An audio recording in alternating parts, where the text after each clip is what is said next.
পরিবারের একমাত্র উপার্জনক্ষম ছেলেকে হারিয়ে দিশেহারা বৃদ্ধ আবুল কালাম। নিহত ছেলের বিচার চাইতে প্রথমবার আদালত প্রাঙ্গণে আসা তার। শেরেবাংলা থানার সামনে বৈষম্য বিরোধী ছাত্র আন্দোলনে পুলিশের গুলিতে নিহত হয় সিএনজি চালক শাহাবুদ্দিন। নিহতের ঘটনায় সাবেক প্রধানমন্ত্রী শেখ হাসিনা, সাবেক স্বরাষ্ট্রমন্ত্রী আসাদুজ্জামান খান কামাল, সাবেক সড়ক ও সেতুমন্ত্রী ওবায়দুল কাদের সহ ১১ জনের বিরুদ্ধে সিএমএম আদালতে মামলার আবেদন করতে আসেন আবুল কালাম। বৃহস্পতিবার সকালে ঢাকা মেট্রোপলিটন ম্যাজিস্ট্রেট ফারহাদিবার আদালতে শুরু হয় বাদীপক্ষের সাক্ষ্য গ্রহণ। শুনানি শেষে শেরেবাংলা নগর থানাকে মামলা গ্রহণের নির্দেশ দেন আদালত। এ সময় নিহত সিএনজি চালক শাহাবুদ্দিনের বৃদ্ধ বাবা ছেলের নিহতের ঘটনায় সুষ্ঠু বিচারের দাবি জানান।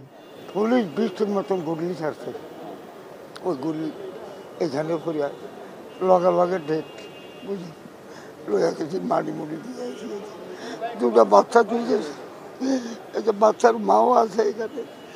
আমি এটা বিচার চাই, দেশবাসীর কাছে বিচার চাই। আমাদের তদন্ত হবে, তদন্ত সাপেক্ষে পুলিশ রিপোর্ট হবে, পুলিশ রিপোর্টের সাথে বিচার হবে। আমরা এখন ন্যায় বিচারের প্রত্যাশায় বিজ্ঞ আদালতে আসছি। টোটাল শেখ হাসিনা সহ ১১ জন আসামি আছে। অপরদিকে কোটা সংস্কার আন্দোলনে মোহাম্মদপুর এলাকায় হেলিকপ্টার থেকে স্নাইপারের গুলিতে ১২ বছরের শিক্ষার্থী জুবাইদ হোসেন ইমন নিহতের ঘটনায় সাবেক প্রধানমন্ত্রী সহ ১১ জনের বিরুদ্ধে সিএমএম আদালতে আরও একটি হত্যা মামলার আবেদন করেন নিহত ইমনের মামা। মামলার শুনানি করেন ম্যাজিস্ট্রেট রাজেশ চৌধুরীর আদালত। বাদীদের জবানবন্দি শেষে সুষ্ঠু তদন্তের স্বার্থে মামলা গ্রহণের নির্দেশ দেন মোহাম্মদপুর থানাকে। ওনারা সংশ্লিষ্ট থানায়, তথা মোহাম্মদপুর থানায় কয়েকবার গিয়েছিল সেটা মামলা হিসেবে রুজু করার জন্য। ওখান থেকে অপারগতা প্রকাশ করে থানা সেট আপ ঠিক নাই বলে তাদেরকে ঘুরানো হয়েছে।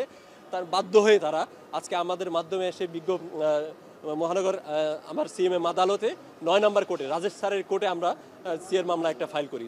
মামলা দুটোর তদন্ত শেষে প্রতিবেদন দাখিলের নির্দেশ দেন আদালত। কোটা সংস্কার আন্দোলন ঘিরে এই দুটো হত্যা মামলায় সুষ্ঠু বিচারের দাবি জানান ভুক্তভোগীদের পরিবার।